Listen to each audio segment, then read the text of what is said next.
Good evening, everyone. I welcome each one of you all to today's webinar. This is conducted by Helen Keller's Institute of Research and Rehabilitation for the Disabled Children in association with Lions Club Hyderabad High Tech City.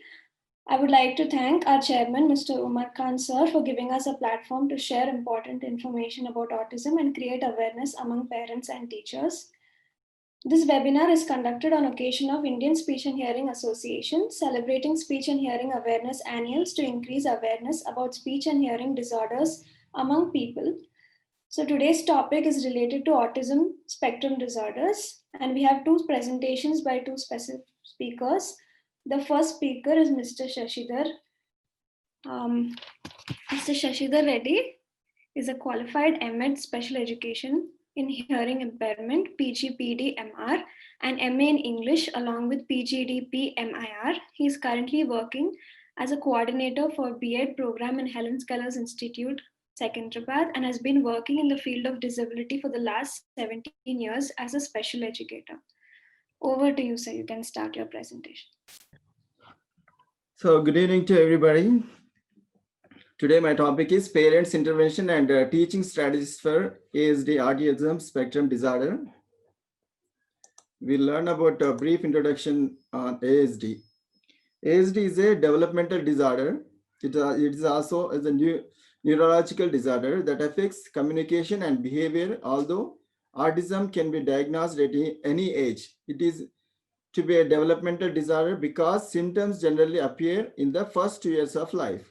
So here autism means auto means self, and ism is itself is interaction. So autism means self interaction.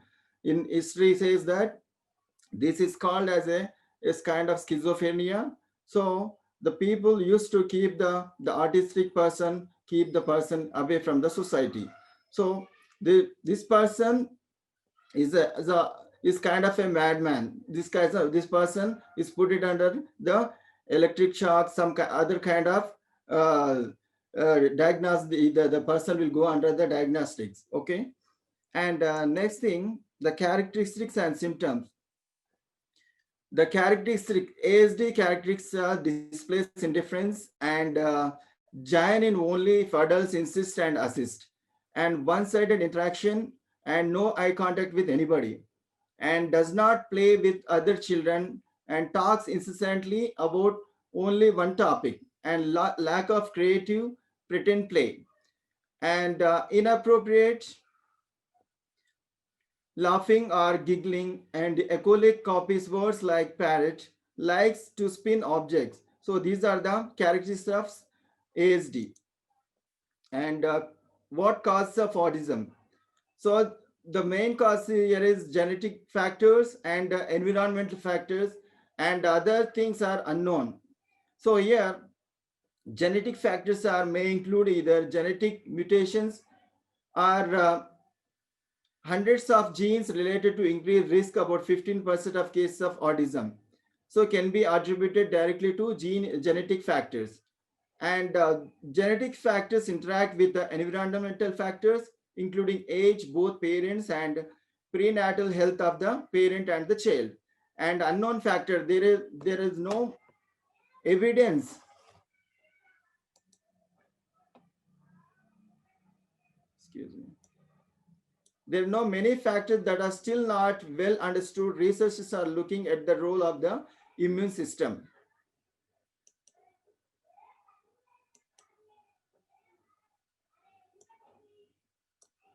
Parents' involvement in the autism. Parents are being the child's earliest teachers. Okay, parents who feel supported and comfortable will speak openly to the teachers. So what children learn at school can be passed and followed up at home and vice versa. The sharing of information from the school and from the teachers, and that is the same thing they have to applicable at the home. So whatever the information they share from the teachers, they have to apply at the house. Okay, and ensure continuous learning of the children, parents, and teachers. So parents are the first involvements in every aspect. They have to take care of the autistic child, and they have to take care of the child along with the teachers how the teacher gave the practice in the schools, and how the therapist gave the therapy, and they have to follow the they have to follow every day, and they have to apply in the same at the homes. Parents first. Parental participation or involvement literally describes as to participates in the activities and learning at school or at home. Parental involvement can be reflected through the both behavior and beliefs. Behavior example, as the children have communication problems and social problems, so communication with the child is more important, and how to help the child, how to take the help from the child, and how to involve the child's homework. That's all, and how the child is behaving while communicating, and how the child behaving while helping, how the child is doing their homework. These all things they have to um, uh, involve. The parents has to involve and take care of the child. And beliefs, expectations and aspiration for the child's academic achievement or educational attainment, and what are the expectations the parents have.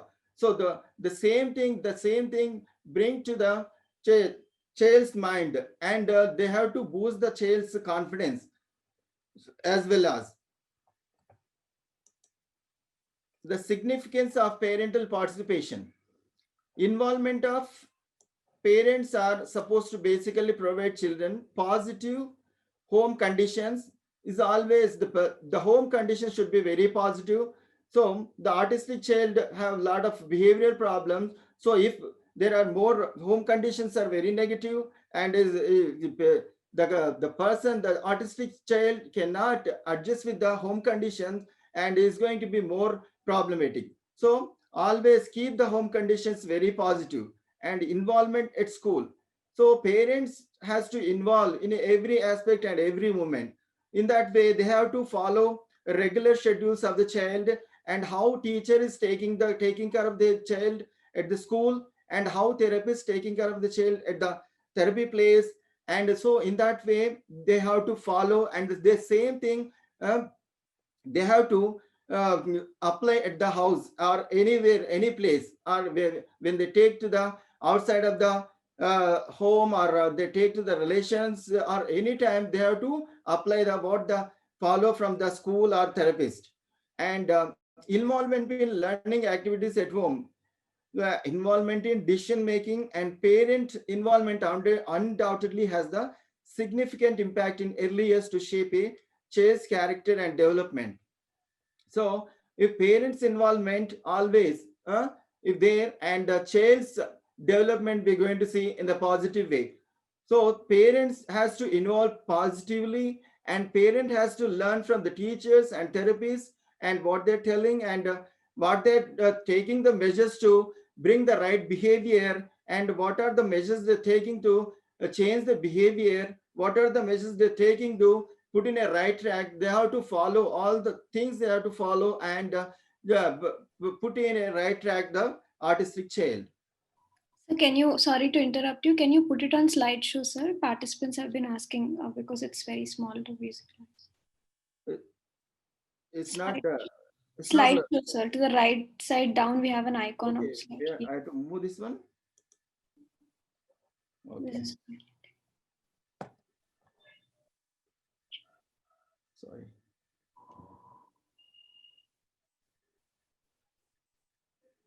So positive parenting.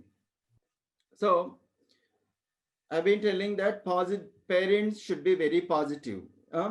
So positive parenting help the child to put in a right place, and put in a positive behavior. Okay, parental participation has a positive effect on increasing developmental skills and progress in early intervention program. So always the parent should have very positive approach. Parent, if they don't have positive approach, and they have some kind of myths on the child's development, and the parents never care about the child, and there won't be any kind of development we're going to see. So always the positive parenting should be there. So increasing the developmental skills, and how children is communicating, how children is going in the social life, and how each children is uh, mingling with the peer group. This is all important. So if the parents are not cooperative with the child, and the the child already diagnosed with the autistic features, and still the parents are not caring about the child's growth, and there could be more negative approach. We're going to see that. And early intervention program is more going to help the child, and more the parent involvement is important when early intervention program. So in the time the positive parenting is there, then automatically there will be a lot of change. We're going to see that. The child is going to be in the mainstreaming, is not separated by the society. Okay. And parental involvement is beneficial for the pupils with the special needs to clarify their learning as well as future paths. So parent involvement is beneficial for the pupils with the special needs, and clarify their learning as well as future paths. Parents have the knowledge and experience to support the child. See, once the parents gain the knowledge about the parents behavior, parents and child's behavior, child behavior, child attitude, and child any kind of temper tantrums. So how they have to change, the parent have, how they have to take the measures to change the uh, in home environment. And when they take to the relative places or any society or any neighborhood, and how they have to behave, how the child has to behave, they have to make the child to learn all these things. And tips for parenting a child on the autism. So here, be consistent what the teacher present in the classroom situation. So when what teacher present is task, when task is any kind of task present in the classroom, the same thing they have to follow. The parent has to follow the task same kind of way, and they have to make the child in the same kind of way. They have to apply in the home environment. And stick to a schedule. Stick to a schedule means that the child has to, what kind of schedule we have to, the eating schedule, and and playing schedule, reading schedule, they have to maintain a proper schedule to stick to that. So in that way they have to learn the child in a proper way. And reward good behavior always. Positive approach is more important, positive reinforcement is more important for the child's behavior. So when the child does any kind of good things, though there, the always parents has to show the positive behavior, any kind of reward they have to give to the child. So when the child does any kind of a good behavior, when parent ignore the child's good behavior, when parent cannot present any kind of things to the child, and the behavior will not repeat in the future. That is going to be a big problem. And create home safety zone. So always home is always should be a very safety zone for the children. So always the parents has to create home is a very safety zone, and make things peacefully in the home. So in that way the child grow and learn many things, and by watching the parents. And look for nonverbal cues. And here child, how what he wants at the time of at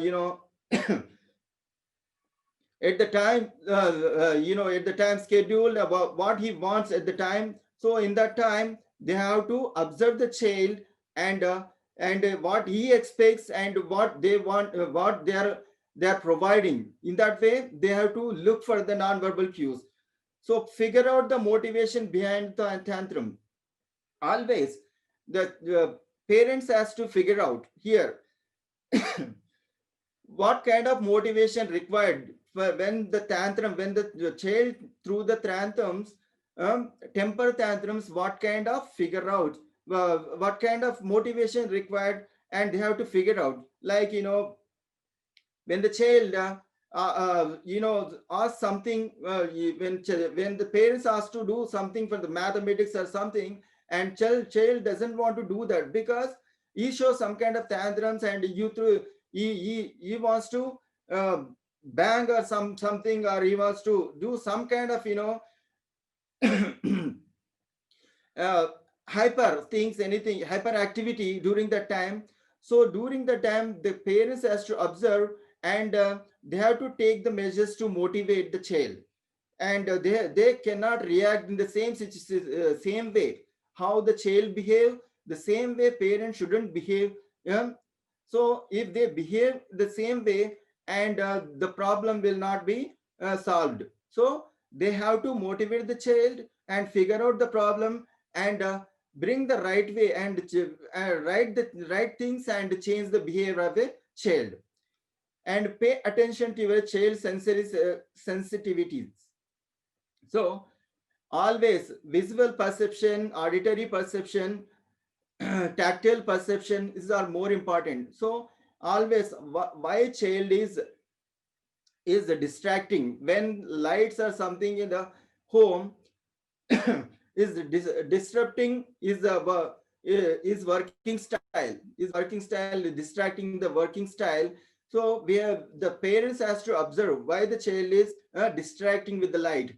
And auditory perception, auditory, when the child, this kind of the child pay not pay attention. So we have to make the child to pay attention, and bring down his hyperactivity, and change the behavior through the auditory sensitivities. Auditory, why the child is distracting with the some kind of sounds. So that is not a right place to sit. So we have to change the place to make the comfortable place, and show the child to sit in the comfortable place, and make the child to pay attention on the task. And other one, tactile. Well, when the tactile sensories, and the child is not comfortable at the place, and is feeling some kind of yeah, hard to sit at the place, hard to sit on the chairs. So we have to change things for the child, so sit properly and make the things go well. And another one is teaching strategies. So teaching strategies were very important. So first of all, autistic childs have communication disorder and social disorders and more behavioral problems and hyperactivity. So first of all, teaching strategies are very important. So how we have to make the child sit in the classroom, and what kind of tasks we have to give as a teacher, and what kind of strategies we have to follow as a teachers, and what the make to sit at the one place, and what make the artistic child do the things in a right way, and provide visual support. And when enter the classroom, and every child is different in the classroom. Every child is unique in the classroom. So we have to prepare a morning schedule or any kind of schedule with the visual support. So for each student is different in the classroom. So we have to prepare for the according to the child level. We have to prepare some visual support, and or and make the chart, and what they have to do for this schedule, like morning time, what they have to do during after 1 hour, what they have to do, and when is eating time, when is breakup time. They have to put the pictures on the chart, and make them to understand. And for each child, write the right name on the chart. Whoever is a different in the classroom, whoever we have to give the different instruction to the child, and depict the scheduled tasks and activities to the right to the child, and encourage independence. Always is independence, make the independent in the child has to make independent always. So always we have to encourage independent. While making independent, we have to show the positive reinforcement. We have to give the positive rewards to the child, and facilitate organization is very important. The how things keep in a right way in the classroom. So they keep the there when they bring the bags into the classroom, where they have to keep the bags. So that is more organized. When it is screwed up in the classroom, they cannot find anything, and that is going to be more hyper in the classroom. And teach social skills. Social skills are very important, while teaching academic skills, along with the social skills also develop. How they interact with the peer group, that is most important. So how they have to obey the teachers and respect the teachers, and how they have to behave the neighbors, how they have to mingle with the social. So they have to teach in the school level only. And promote communication. Communication is very important. So communication is how they have to talk in the classroom situation, and how they have to develop the language skills in the classroom situation.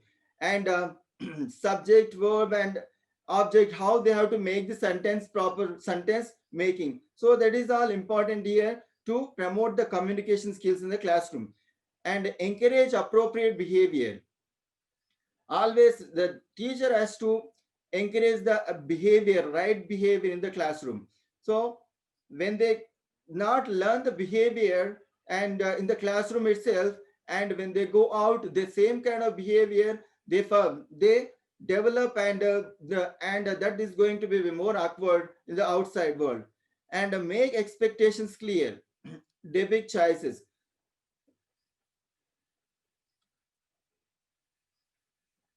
So these are the one of our B.Ed students made this morning.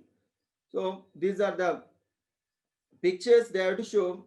They can figure out what is the angry, what is the, with the feelings of this. They we have to show them up, and right, we make them to understand what is angry, what is unhappy, what is hurried, and what is frustrated. So let them understand with the feelings, because they have lack of feelings and lack of emotions. The artistic children have lack of feelings and lack of emotions. In that way we can make the beautiful flashcards or like pictures like this, and they have, and we have to make them to learn the feelings of the in this way. And structures the environment and instructional tasks. The school area always is very calm, and quiet work area. See the room design given in the picture, how it should be. And clearly mark materials and store in an organized fashion. Use different colored folders. Create start and finish boxes, bins, or folders for the students' independent work. When they come to the classroom, the student has to follow where they have to keep their things. And in the classroom we have to keep the right folders, and we have to put their names on the folders, and otherwise we have to put the colors on the folders, and we have to put some kind of pictures on the folders. So let the students understand, this is my folder, I have to put my things here. And the seating position also should be proper, where they have to sit, and who has to sit here, who has to sit there, and where to make the places for them, we have to fix the places for them in the classroom. So in that way they're going to learn, and there won't be any kind of clash after coming into the classroom. And when they want to sit in their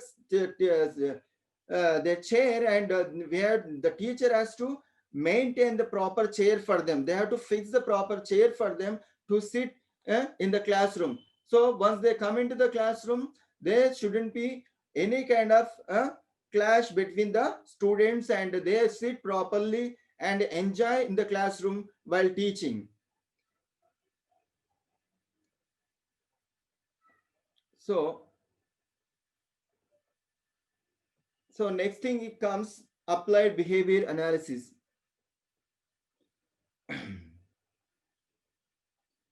So applied behavior analysis is the most important thing in autism. So this is a kind of therapy, is a behavior modification therapy. So what is ABA? Behavior analysis understand how behavior works and how behavior is affected by the environment, how learning takes place with the ABA. So ABA, what is the measurable? So first is applied behavior analysis, measure the problem, what kind of problem the child has, and what level he is, and next thing is socially significant, whether the behavior is socially acceptable or not. Why this behavior is awkward in the society, why the child is behaving in such a way. So this is all important aspect. They have to observe more, and they have to go for the research. So why this boy is behaving in such a way, and what kind of things behind to make the child, and what we have to make the child to change the behavior. So all the data they have to collect while observing, while measuring the behavior.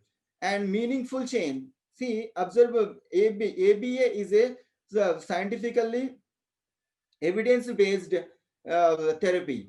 So meaningful change, there is going to be meaningful change. We're going to see that. So when they take what kind of behavior is there, how much, what level behavior is showing, the child is showing, and how the behavior is insignificant in the society, and what kind of plan we have to make to change the behavior of the child, and the data, what kind of data is going to help the therapist to change the behavior, and how the data is going to help the child to change the behavior. And there should be a meaningful change after making the data and proper plan through ABA, applied behavior analysis, and there is going to see the meaningful change and generalization after meaningful change. And the child has to perform in the different situation. He has to show that the same kind of change in the different situation.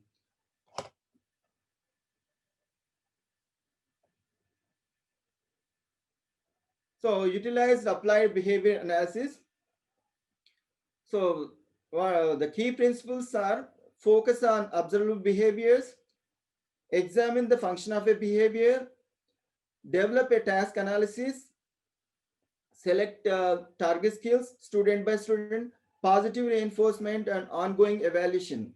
So when focus on observable behaviors, uh, examine the function of a behavior. So always the therapist always examine the function of a behavior. Why this situation making me to show up this kind of behavior, and develop a task analysis. When they make the task analysis, where the therapist always do break down the task into subtasks, and make the things too easy for the child to learn the things.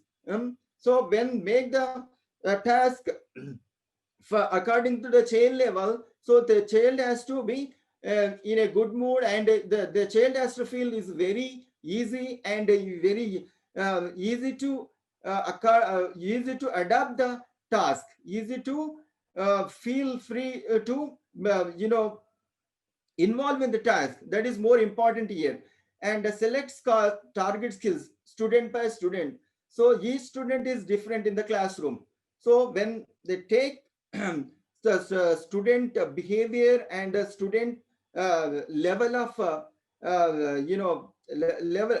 level of impairment or autism, so level of impairment. So the therapist has to take the target skills according to the student. So according to the student child level or student level, and they have to make the proper plan, and according to that they have to make the right things to the, and right adaptable things to the child. And a positive reinforcement, always there is a positive reinforcement for every task. Every subtask or every complete task, there should be a positive reinforcement. So if there is no positive reinforcement, and there is no decrease in the change in the behavior, we cannot expect increase in the positive behavior. So there should be a positive reinforcement at the end of the therapy. So ongoing evaluation. So it is a scientifically evidence-based therapy. So ABA is a scientifically evidence-based therapy. There is always ongoing evaluation. So at the end of the therapy, how the child learn the things and how the behavior, the undesired behavior come down and desired behavior increased. The will come out in the ongoing evaluation. Sir, gentle reminder, you have 3 more minutes. Time is up, sir. Okay, ma'am. Okay, thank you, sir. I'll be finished in few minutes. And so ABA can be adapted to meet the needs of each unique person. I already told you, provide in many different locations, at home, at school, and in community. Teaches skills that are useful in everyday life and can involve one-to-one teaching or group instruction. So the ABA therapy involves the reinforcement. Reinforcement should be a positive reinforcement that is going to be more helpful for the child's changing the behavior, undesirable behavior. And we're going to see here ABC model in the ABA therapy. ABC helps us to teach and understand behavior. ABC itself, antecedent, the teacher says, ask the two students to time to clean up at the end of the day. And behavior, the student is reminded to ask, can I have 5 more minutes? So this is after ABA therapy. So, and here the same situation before the ABA therapy and the same ABC model, the behaviors comes down, the student is not, you say that I'm not going to clean up. You're going to say, but the consequence is going to be the same. What consequence? The teacher say, oh, let me clean up. What is that? This is a reinforcement. So teacher is going to say that I'm going to clean up the things. When the child is not show up to interest to clean up here, the teacher, what is the consequence comes out? The reinforcement, this is called a reinforcement. This comes out like I'm going to do the things. But here ABC model after the ABA, can I have 5 more minutes? The behavior, the child behavior here and consequence, the teacher says that of course you can have a 5 more minutes. That means it's a positively responding from the teacher.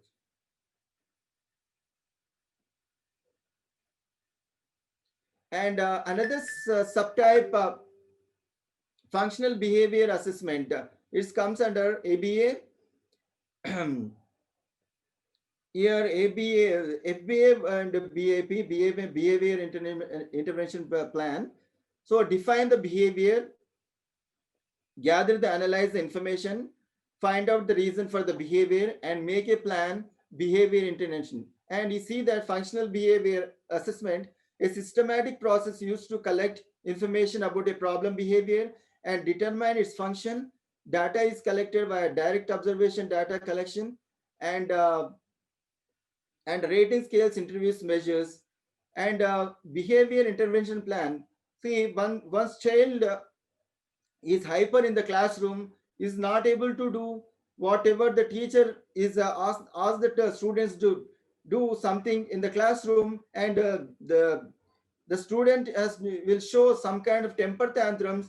Why this kind of behavior is showing when teacher is giving some kind of task? So behavior intervention plan is there. So behavior intervention plan, in that there is a general education teacher and a special educator and therapist and all the multidisciplinary team involved and change the make the behavior intervention plan and make the right plan to bring down the undesirable behavior of a student.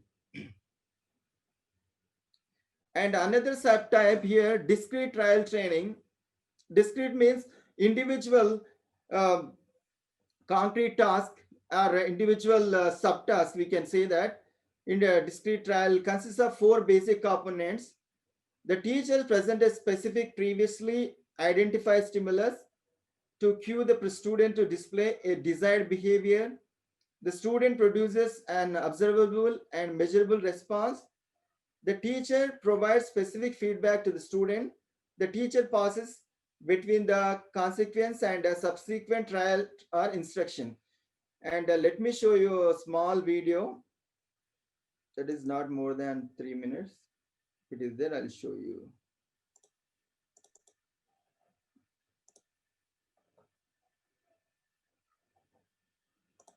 Trial is made up of several distinct components. Nice sitting. Good girl. It begins with the SD, or discriminative stimulus. Do this. Oh, This is the instruction given by the therapist to the child. Next, the therapist either waits for the child to respond or provides some help in the form of a prompt if needed. Finally, once the child has responded, the child is given reinforcement, a reward for a correct response or a correction for an incorrect response. Here, let's try it again. Do this. Oh, right. Good trying. I like how hard you're working. You have just witnessed one discrete trial. After a brief pause, the therapist then begins another complete discrete trial. A discrete trial is made up of the following three components: an SD in the form of an instruction by the therapist to the child, a response from the child or a prompt from the therapist, and finally, reinforcement or correction if necessary from the therapist. Let's now SD means discriminative stimulus and response, and after that reinforcement. I'll examine each of these three components in detail, starting with the SD. Though generally an oral instruction, an SD can also be nonverbal, such as a picture, a toy like Mr. Potato Head placed on a table, or the sight of a swing. You are super. A good SD must follow several guidelines in order to be effective. First, all SDs should be clear and consistent. They should be free of extraneous information. And finally, they should be delivered in a voice slightly louder than a normal speaking tone. Now we will demonstrate what a good SD looks and sounds like. Do this. Way to go! Wonderful! Touch half. Oh, oh, that sounds so neat. Doing match. Whoa! Now we will demonstrate what a poor SD looks and sounds like. Touch my nose. Whoa! Put one up for me. Where's my nose? That's right.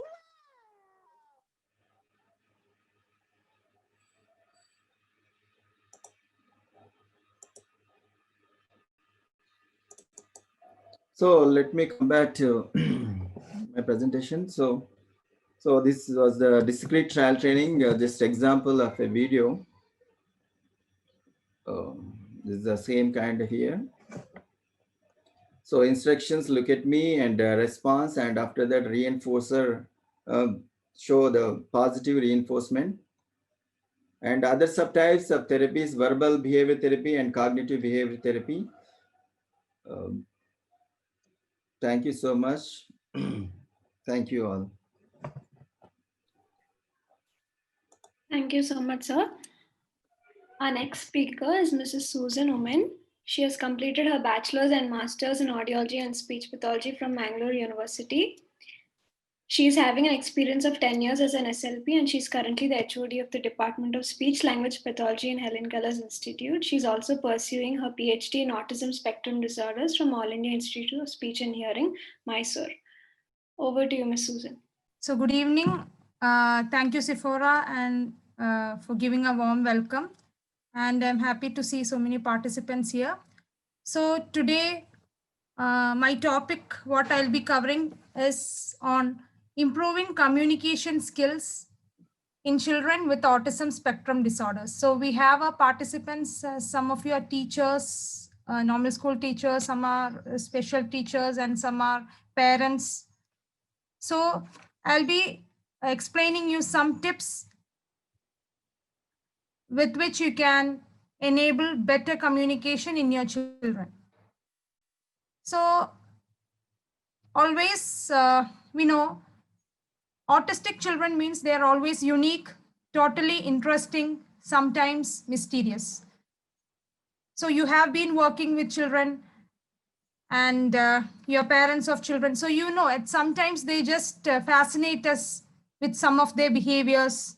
Even parents sometimes tell me when we work with them, they do the things what a normal child doesn't do. They have, because they have a routine. They tend to follow a routine. Sometimes if they would do a activity without hesitation, a normal child sometimes won't do that. So they're always interesting and each child is different. So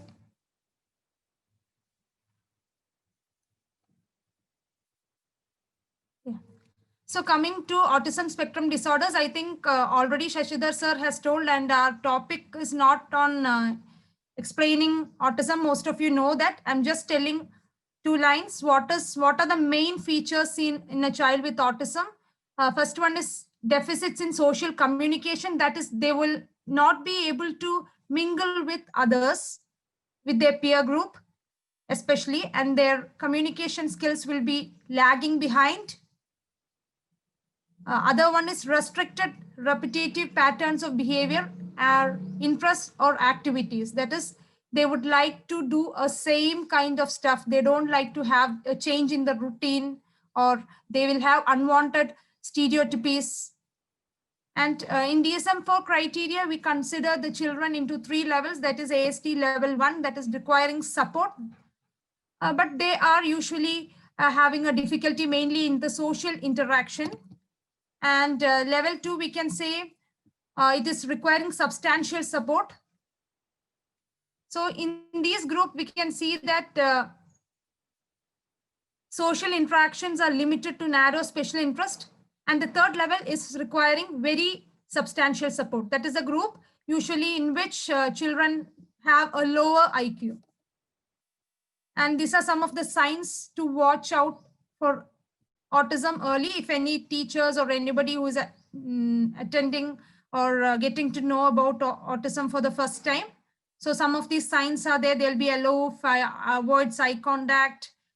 There will be lack of pretend play or inappropriate attachments to object, or staring in the, just staring, or inappropriate laughing and giggling, and enjoy spinning of objects and lining of objects, hypersensitivity to all the stimuli, whether it is auditory, visual, or tactile, or insensitivity can be also there. So these are some of the behaviors which are seen in autism.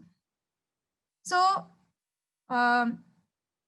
around 30% of increase is seen in autism spectrum disorders children from the year 2012 to 2014. And in India, we can say there is 0.09% of children who are having autism spectrum disorders. And in males, we usually see more, and it is usually said it's 5:1. Some studies say it is 4:1. So if 5 children, 5 males have autism, 1 female has. Otherwise, 4 males have autism, 1 female has. So there's a tendency for males to have autism spectrum disorder more compared to a female. So now I'll start with a case study. It's a hypothetical case study. Rani was diagnosed with autism at the age of 2 years, and she was quiet and almost non-verbal and did not play with other children. To communicate, she led her parents to what she wanted. Rani had severe tantrums and trouble maintaining a regular pattern of sleep, and she rarely smiled and laughed. Her parents couldn't take her out and avoided family get-togethers. But then the parents observed that Rani had a very good visual skills as well as visual thinking skills. They could see that Rani could operate the phone and play the computer games and put together some intricate puzzles with ease, what her peer couldn't do. So the parents, she was diagnosed with autism spectrum disorder. And while the assessment, they found that, and all the evaluations were done, that time they found that Rani had visual skills that were really good. So most of you know that in autistic children, visual skills are comparatively better than the auditory skills. They are good visual learners in autism. That is one of the main points from this I wanted to tell. So visual learning was good. And her listening, verbal and listening skills was very poor. And the parents was worried, and they wanted only one thing. They wanted them to her to reduce her tantrums and behavioral issues, and also to communicate in a better manner. Because the child was showing frustrations, anger, and she was throwing tantrums. So we see, I would like to say that autism spectrum disorder, it doesn't mean the child is having mental retardation. It is a spectrum. Okay, spectrum means it is from one end to the other end. So one end is having high functioning, or the children who are having exceptionally high IQ, intelligence. So they are usually, earlier they were called as the Asperger's. You might have read in paper, who are good at mathematical skills. They have the savant skills, or they can draw pictures well if they see it once. So that is on the higher end of the spectrum.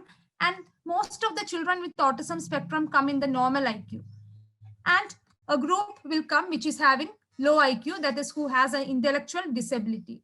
So high functioning autism children, we can see, even though some children who are high functioning, they are lacking skills to decode context for appropriate communication.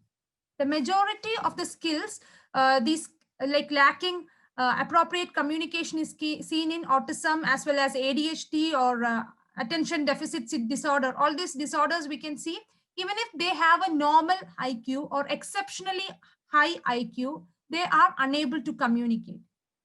So in the case of Rani, what they did, they worked on her visual attention and memory. And after, as she grasped it, they improved it, and they worked on the auditory attention and memory. So auditory, all the parents and teachers here, auditory attention and memory is very essential process for learning communication. Because when somebody says, get me the ball, so the child has to listen to the command, which is an auditory attention, as well as auditory memory. That is the command has to retain in the brain. That is auditory memory. So these skills are very important for learning verbal, listening, as well as speaking. Somebody asks, what is your name? I should attend to their question. Also, I should retain that question in my brain. So these are the things what has to be attention, auditory attention and memory. So they worked on auditory attention and memory of Rani, and slowly they developed, okay, her functional communication, that is communicating both verbally and non-verbally to give her, express her needs. And slowly she started to verbally communicate. Okay, so why I wanted to say this is, communication is very important. Communication, lack of communication will lead to most of the tantrums and the behavioral issues seen in the child. The child wants is sitting in a room, might be in the class or at home, and the fan is on. The child is feeling cold, or the child is sick. He's not able to express. He's crying, he's giggling. He's unable to go on, or might be he's unable to access it by himself. Okay, so the child is getting otherwise irritated with a particular sound which is happening in the environment. So child is not able to express his needs. So he shows the tantrum. He might be pulling the hair, or he might be hitting his head, or he might be throwing something, because he's not able to communicate with you. Okay, so the communication is very important. So today's presentation, I'll be explaining you two things. One is how to improve your child's communication skills, what you need to do. Also, communication means what? It is exchange of information and ideas, emotions, needs, feelings. So it is not only the child who should communicate, you also should communicate appropriately with the child. So how you should communicate. The parent or the teacher should communicate with the child. So these are the two topics which I'll be discussing now. So first of all, I would like to quote this one. I always tell the parents. So this is a quote by Dr. Templin Grandin. She is an Asperger's. She was diagnosed as an Asperger's, that is high functioning autism. And so no two autistic children are alike. The goal is to observe and find the specific pattern of response each child exhibits. Another quote, if you have met a child with autism, you have met a child with autism. Each and every one of them is so wonderfully different. Each child is different. Okay. When I work with children with autism, there was a mother. So she worked really well with the child, and the boy is now around 15 years. And from childhood, she used to work with him hard, not only his communication, all the daily skills, and he rides a cycle by himself. He goes to the shop, everything she trained her. He says only two-word communication, two-word verbally she communicates, but his communication is happening. He can read and write. So that mother used to tell, because the child is successfully doing all these things, even if he has the consequences of autism spectrum to irritability or hypersensitivity and all is there. But the mother tells, sometimes other parents call me and ask me, what is the shortcut? How did you teach him? So the thing is, there is no shortcut. Okay. It is an interaction. Each child you get as a teacher or as a parent, the child is different. We can't, or a therapist. In therapist, each child is different. We have to see their strength, their weaknesses, their interest, and work based on that. So if I say, okay, these are the techniques. So these are some of just the tips. So you should incorporate into your child's interest and necessities. Based on that, you have to work. Okay. So now coming on to how to improve your child's communication skills. So first I would like to say key skills that predict better communication outcomes. So there are some important skills what will enable the child to develop communication. If a baby is born, the first month, the child doesn't start calling Amma or Nana, okay, daddy. The child will take almost a year to say the word Amma. First meaningful word we usually say at the age of 1 year. So that is meaningful. Then gradually they develop more words, and by 2 years they have a 2-word combination like mummy gave or something. So till 1 year, the child is having the child has to develop so many pre-communication skills. Okay. The communication skill to develop, there are so many requirements. So one is joint attention. We say around 9 months or 8 months, the child's joint attention should be established well. So what is joint attention? So involves sharing a common focus with someone, or looking at and sending messages about the same object or an event. So if you see a child, it's an example I can hear. The father is telling, okay, look at the bird. The father is telling, the child is looking, the father is looking. Oh, the bird is so beautiful. It's the color, the parrot is so beautiful. Something the father is telling.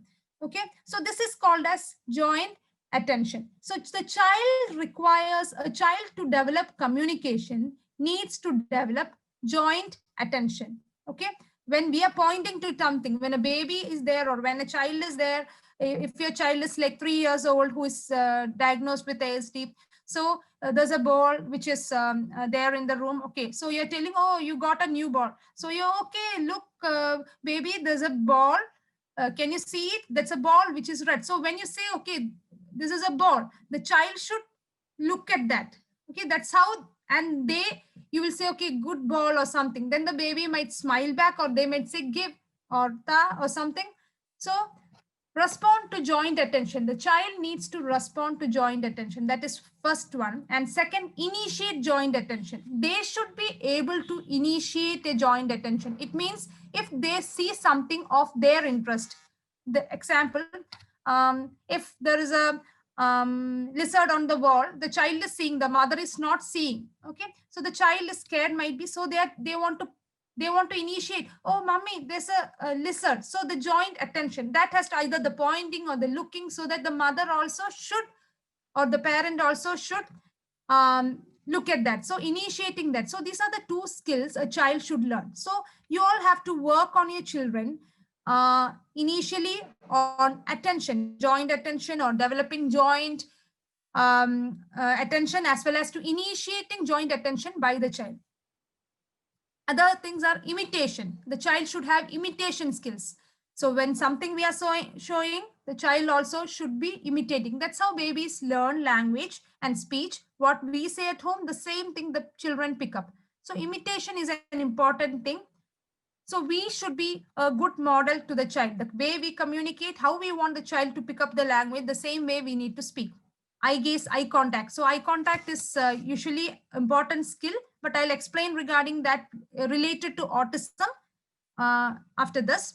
Sustained attention. We require a sustained attention. Sitting behavior, because when a child comes with autism for therapy or for a special education or any task, initially one of these are the behaviors we work upon, pre-linguistic skills. So sitting behavior is one of the important things what we need to work upon.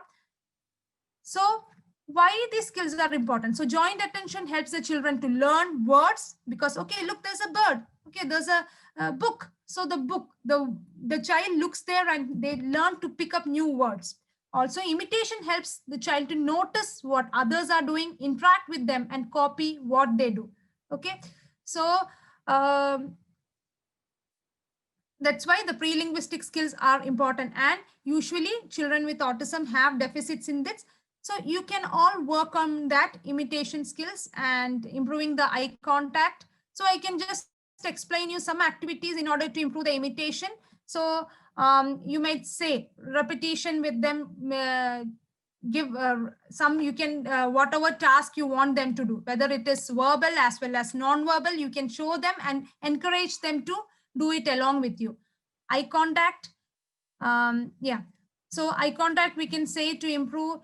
You usually occupational therapists or special educators, we all do it during the initial sessions. So you can take a bead of which is very colorful or something which is bright color and move it in front of the child, so that the child's you can, if it is a colorful ball, the child will look at it, eye gaze. Also to gain the attention, especially in the case of ASD children, we just keep like this to gain the attention. But the present literature studies, what they say is the children, they have hypersensitivity to the different stimulus, that is visual stimulus, we can say. So might be they won't like to look at the face, but children with autism, they might be listening to us well, even if they are not maintaining the eye contact well. So if the child is presently, what they say is, even if the child is not looking, we need their eye contact, but then also if they get the 50% also, we should work on it. And if the child has developed a basic communication, then it is okay. Every time we don't have to, especially if a child is 12 years or 14 years old, they have a basic, don't like tell them, keep on repeating, okay, look at my face, look at my face. So yeah, so those were the pre-linguistic skills, what has to be developed. So coming on to helping your children develop the prerequisites and hence communication. So that skills we have to develop. So how you can develop all these things? So observing your child's interest. So in order to develop the communication, when parents comes to us, yeah, they will tell, madam, when I say I'm telling whatever you're telling, I'm going and telling her this is a ball 10 times, the child is not at all listening. So what is the main thing we have to do is we have to observe the child's interest. Example, the child is playing with the truck, then we should, or child is playing with a car or a truck, we have to, the child is rolling it. So you also have to take the interest. That should be the main interest, and you have to elaborate your communication or speak to the child regarding the truck. Okay, oh, brr, brr, this is a truck, this is a car. Okay, it is blue color. So that is how, will you give? Okay, will you give to mommy? So that is how observing the child interest. Then next one is being at your child's physical level. The level we have to, it's not like, okay, you have to communicate with the child at the level of the child. Okay. Imitating what your child is doing. So imitation skill is very important for the child to develop the communication. Also, sometimes in children, in order to develop communication, when they do something, we can, if, okay, they are playing on a phone. Example, here you can see a child of, okay, they're taking up a phone and they are trying to talk on the phone. So you should also try to, you can also try to take the phone and try to imitate what the child is saying. I mean, a child is playing, or and you can try to correct it in a better way. I'll give an examples in the next slides. Encourage play and social interaction. So yeah, so this slide I'll be telling you. So naturalistic environment is very important. Always, okay, therapy when then you get to us, and in the school situation, okay, the child has to sit there and they need to do their work. Otherwise, when we are working on a particular goal, we need to sit with the child and work. But communication doesn't always happen with only sitting. Communication can be developed in a child in a natural setting also. Like it can be the playground. The child, you're taking the child to the park. You can see here the picture, and the child is playing with the sand. And then you can say, oh, this is, you can, n number of things you can teach him based on the child's level. If the child is very young, you can, okay, this is a box. Okay, this is sand. This is park. Okay, when you're telling, you want this? Okay, you give to mommy. You or you don't want it? Is it dirty? So simple ones. And if the child's communication or the language and the vocabulary is more, based on that, you can build upon. Like which is bigger, which is smaller. So you can use the environment, natural environment or natural setting in order to develop the communication, so that the child doesn't get irritated or bored. Usually when it is a setting in which the child has to sit, the child usually sometimes usually doesn't cooperate, or they might be reluctant. So always try to, initially when you start with the therapies and all, or when you start working on the child, do in the naturalistic setting. If the child is playing in the ground, or you can see the children playing on that, okay, then one child is among the siblings, they're playing with the siblings. So in that case, the child might, okay, you're hanging, a nice hanging, okay, the tree, the leaves, okay, leaf fell down, okay, you have a green cap. So these are the things what we can communicate, tell them, so that they listen to us and learn to communicate. Also, you can see, play with them, and we can develop the communication. So encouraging play, through play, language can be improved. That is also one of the important thing. And social interaction. So always try to get the child involved with the peer group, because through peer groups, that is the same age group children, enables them or helps them. So they see their behaviors, how they are doing, what they are playing, what they are saying, and so they learn from them. So social interaction is also important. Even a higher age children, initial stages, you can say, like example, if the child is 5-year-old, might be the same 5-year-olds won't involve him, because they are not so like they don't have much social skills, that if the child is not mingling, they also won't mingle. But you can help encourage him to a 10-year-old, if a sister is there at home, when her friends come, let them encourage him, so that they will encourage the child with autism or ADHD to play with them. Okay. Another thing also, what I usually tell the parents is, it is not necessary always. Parents might say, okay, us is a joint family, I have this things work to do, so I'm not able to take care of him, or how will I speak to him?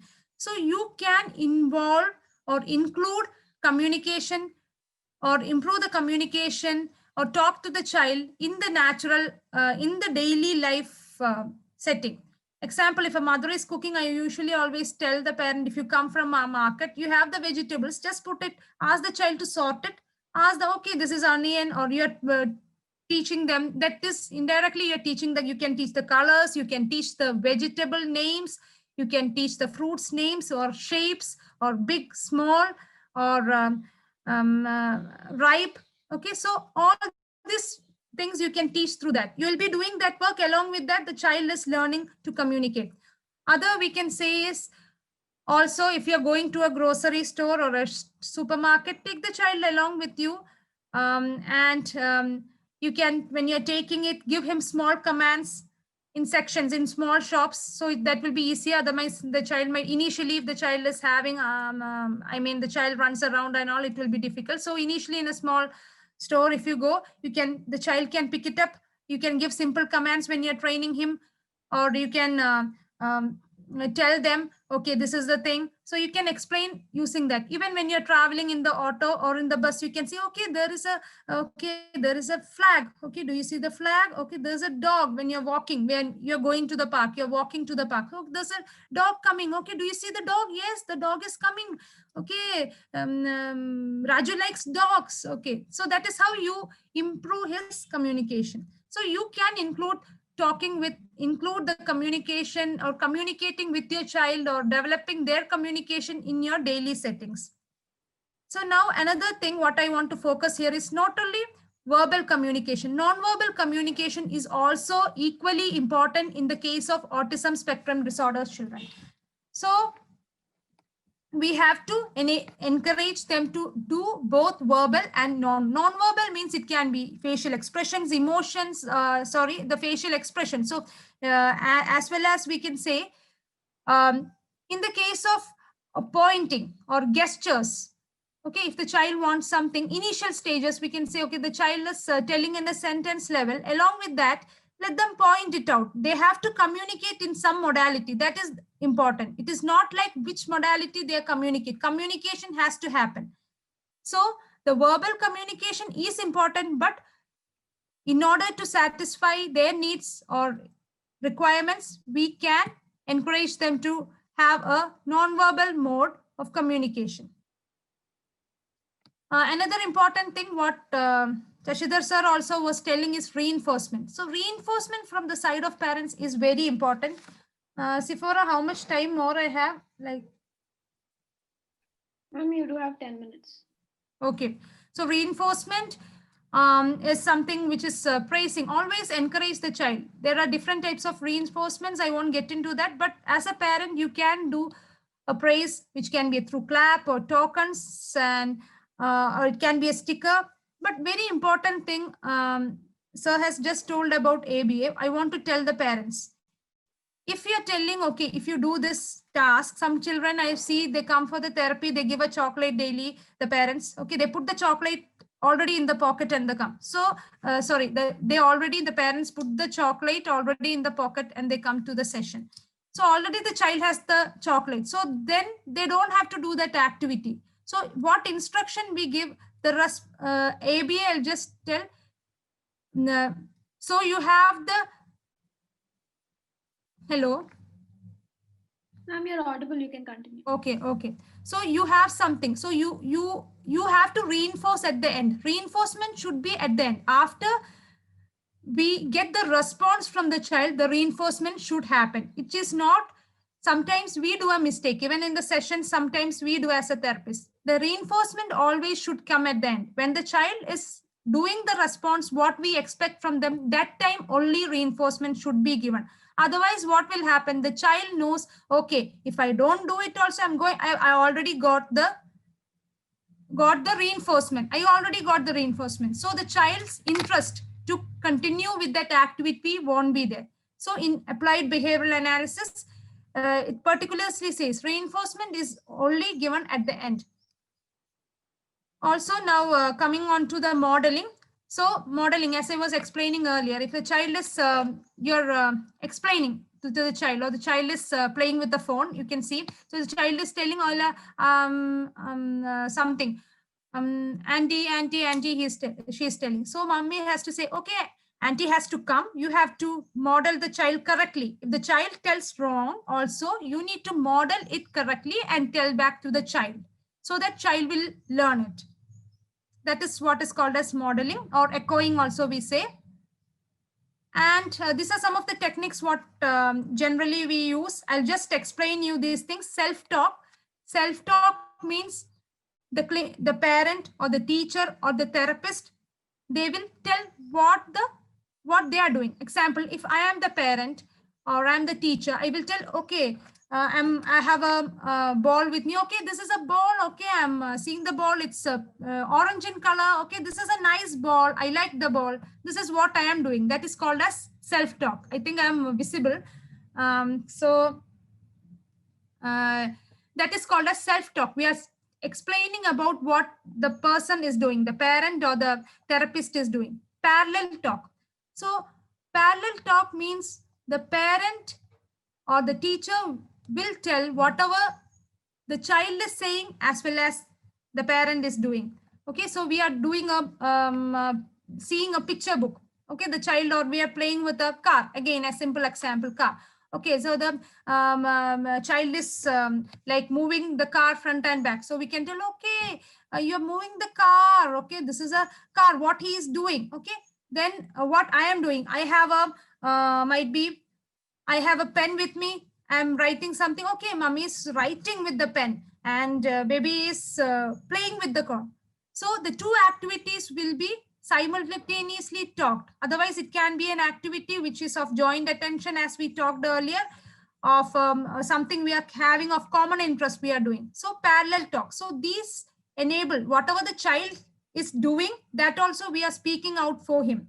And so the child will listen to that, and gradually they will pick up the language. Expansion and extension, I'll combine that and tell. As I told the example earlier, if the child is telling, okay, ball, ball, the child is still looking at, then I should say, I should expand it. Okay, I should expand it. Okay, this is a ball. Okay, correct. This is the ball. If I will do something like a flower. Okay, you have a picture of a kite.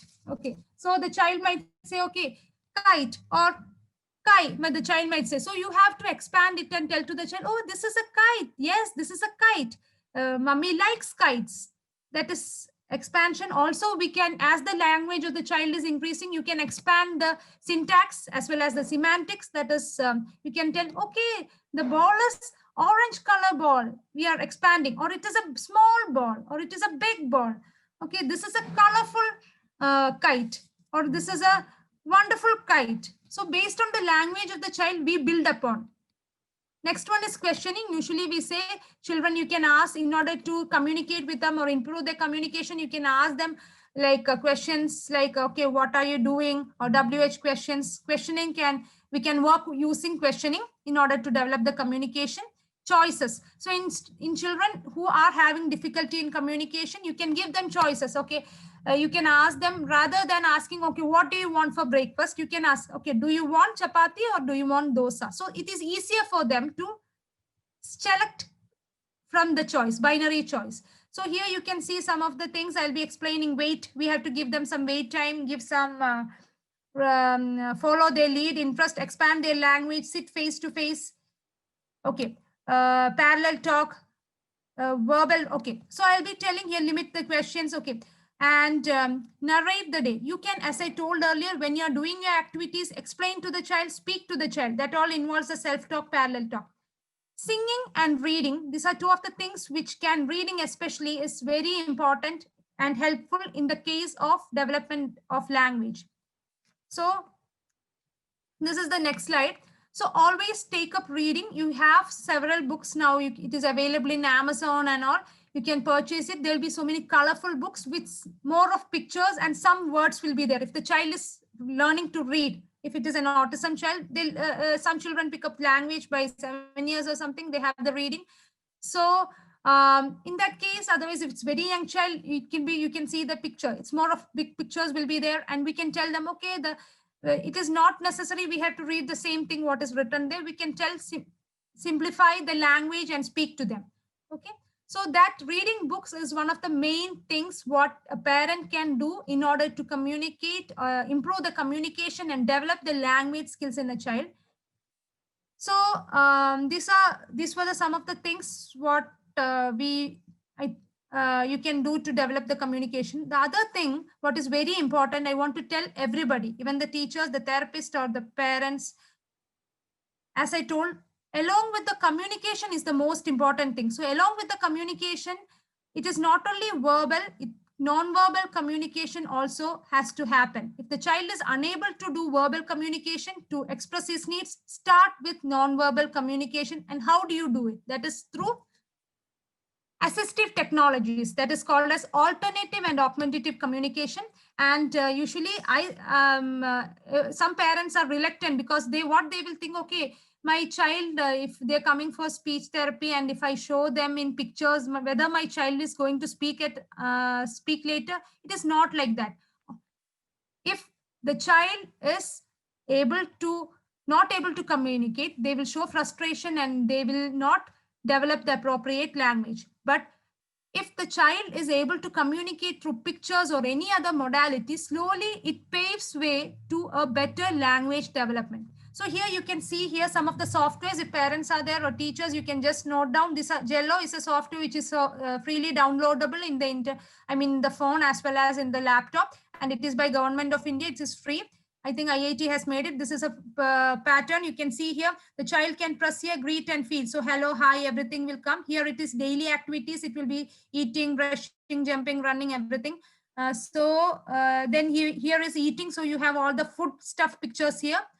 And here it is fun. So it might be related to play. And this is learning. So it is, so if the child, this is on iPad or a phone, you click it, what will happen? So many pictures will come like this. Okay. So many pictures will come. It will be related to a category. It can be food. So dosa picture will come, idli picture will come, and chapati, biryani, rice, curry, whatever. So the child can press on the particular one and communicate. So Jello is a software. Also, we have another Indian software, which is in Indian languages. You have in Malayalam, you have in Tamil, you have in Telugu, I think, and Hindi is there, Marathi is there. Avas. Avas is a software, and it is, I think it is around 10,000, but it is worth it because in Jello, you don't have a local language. It is in English, but Avas has Indian languages. So in this one, you can see how the child will communicate. Yeah, if the child wants, here you can say like clothes. So he wants to wear a pant today instead of a shorts. So the child will click here and say, I want pant. So here the picture is not so clear, but I think I love to eat pizza. The child is communicating through this board. So AAC should be started as soon as the child is identified and the child doesn't have a verbal communication, because it will enable the child to develop better and to avoid frustration and to avoid the unwanted behavioral issues. So always start with AAC. If your therapist is saying, don't be reluctant in order to start. It is a myth that doing AAC or picture modality will stop their communication. No, it will surely develop their communication skills. So this is picture exchange communication system. So this is also, you can make it home. These are some boards, picture boards will be there in which pictures will be pasted as each category. You can, this file will have each page will have a category, like a fruit will be there in one page, vegetables, one page, clothes, one page, family members, one page, school items, one page, it will be places like it may be park or the supermarket or house, school. So all the things. So the child will pick up the cards and communicate using that. You can see here, this is the initial stage. If they want something, the child wants the snack. So if they give the cards, they will keep on the board. From inside this paper, they will take it up and they will keep on the board. I want PEX training. This is an example just. So here the child might put, I want biscuit. So biscuit picture they have to put here. This is picture exchange communication system. So again, I tell all the parents, please don't be reluctant in order to start with AAC or the alternative communication. And now how to communicate with your child. Sephora, I think 5 minutes, I'll finish. Okay. So yeah, it's 5:30. I'll take 5 more minutes. So here important thing is, so we have now discussed how you should improve the communication skills in your child and how you can include communication in your daily routine to improve your child's language skills. So that is it. Now it is your part. When you talk with your child, how you should talk. You have to give very clear instructions. If you're giving, if 3 people are giving, okay, daddy is telling, okay, baby come, or baby come here with your ball. Mommy is telling, okay, take your bag. So 2 commands are there. So always one person should be commanding. Even if it is in the class, or it is in the therapy session, or in the home situation, it should be a clear instruction by a one person, because they will not be able to process so many informations.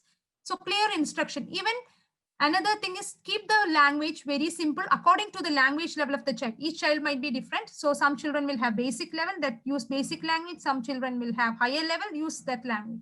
So according to the child's language age, keep the language appropriate. Then always be patient with the child, even if the answer is inappropriate.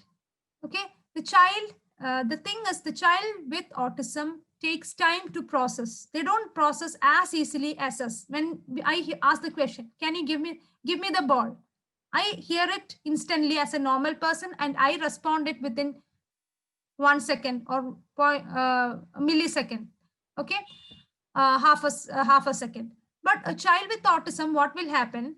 They might need more time for the auditory processing. So please be patient with them, and give time for them to respond. So give them time. Usually we say you have to give at least 3-4 seconds for them to, or 5 seconds to 10 seconds. And then also they are not responding, give the command again, give me the ball. Gain attention of the child. Okay, Raju, look here, and otherwise listen to mommy. We have to gain their attention, and we have to talk to them, so that, and give time to them to respond. Next one is use all the modalities. As I told initially, example of Rani's example I have told, they have, the child's strength was visual skills. Most of the autistic children are really good at visual skills, more than us. So their visual skills are very good. So the strength you identify, especially use all the modalities for them, whichever is better. Usually visual skills is the better, you can use that. So different auditory and visual modes you can use. Rephrase if the child is not understanding. You're telling something in a complex manner, rephrase it for the child. Repeat it for the child 2 or 3 times, so that the child understands the command. Might be they require 2 repetitions. Avoid too much of information. As I told earlier, 2-3 people or 3 things, 4 things you're telling at a command at a time, the child is not going to comprehend it or understand it. Make it simple according to the child's level and age. Trouble processing, always try to, especially when you're training the child at home, at the school, try to keep it distraction free, so that the child is having helping them in their auditory processing. And do not use literal language. I think literal language means if you use a metaphor or a simile or something, it's, the mother is saying it's raining cats and dogs. It means that it's heavily raining outside. That's only. The child will think, okay, where is cat coming? Where is dog coming? The child with autism, whenever we speak, they will try to take the word as it is. Okay, so try to talk to them in very simple language. And this is visual scheduling. Visual scheduling, as I think Shashidhar sir has already spoken about this. So this is very efficient technique. Please do use it as your home. I always recommend this to the parents. Visual scheduling means you have to have a schedule, and it should be visual one. You can see this is a classroom schedule, spelling, reading, computer assess. And in this COVID time, the child is at home. Make them a routine for them, so the child knows what is happening. Okay, 9 o'clock, I have to do spelling task. Okay, 10 o'clock, I'll get a snack. So it's already pasted. So they will expect, okay, what is going to happen in the next hour. So they are already prepared their mind. Okay, this is the task, what I have to do at this time. Because the child with autism does not like change, sudden changes. They want everything in the same pattern. If they have a change, it is very troublesome for them. If the time, I had a kid like 4 o'clock means 4 o'clock the session should finish. Otherwise, if it is 4 o'clock, the child should reach home. The child should reach home. If it is a traffic jam is there, he will shout and he will try it. So the thing is, if they have a schedule, another example, if their child is going for an extra class, might be a swimming class or a sports or drawing class or something, that today the child class is cancelled. What the mother can do, as soon as the child comes home, make the sticker, remove the sticker and show it to the child. So the child understands, okay, today there's no swimming class. So that mother will tell, okay, sir is on leave, or it is raining, something like that. So visual scheduling is very important. Please use it in your homes to help your child, so that they will follow a routine and also they understand the environment and cooperate with us. One more thing I wanted to say is, usually visual scheduling can be also used for helping them to learn tasks. As due to lack of time, I'm not explaining that, but even for brushing, learning to brush or learning to put a socks, which different pictures, taking a brush or putting a socks and rolling it, putting it on the leg, 5-6 pictures will be there. It is my personal experience. A child who was 14 years old, the child never knew to put the socks, but after visual scheduling was being, I asked the parent to do like that. The child was able to do it. So visual scheduling, visual stimuli. We are putting the pictures, whatever in the order, what the child has to do. The child will be able to do it easier. So last, I'm just concluding. As I told earlier, each child is unique and special. I can't tell a ready-made technique, okay, your child is going to benefit using this skills or this technique and this that technique. Each child is special. So take time and understand them and go based on their interest and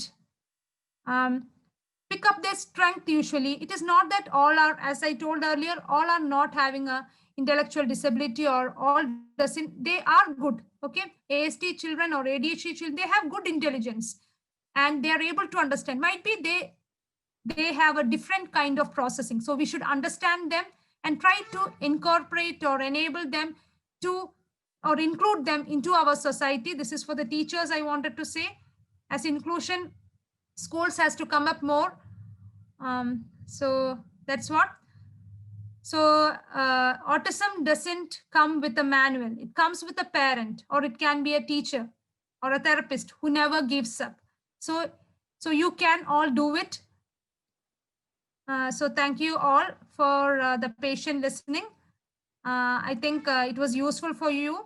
And I would like to give the contact details of our institute. If anything is there, you want our support, you want our help, you are always free to contact us. You can use the I have put my personal email ID and as well as the institute ID. Please feel free to contact. So I hope that all of you will incorporate some of the things what is being explained to you today. Thank you once again. Thank you.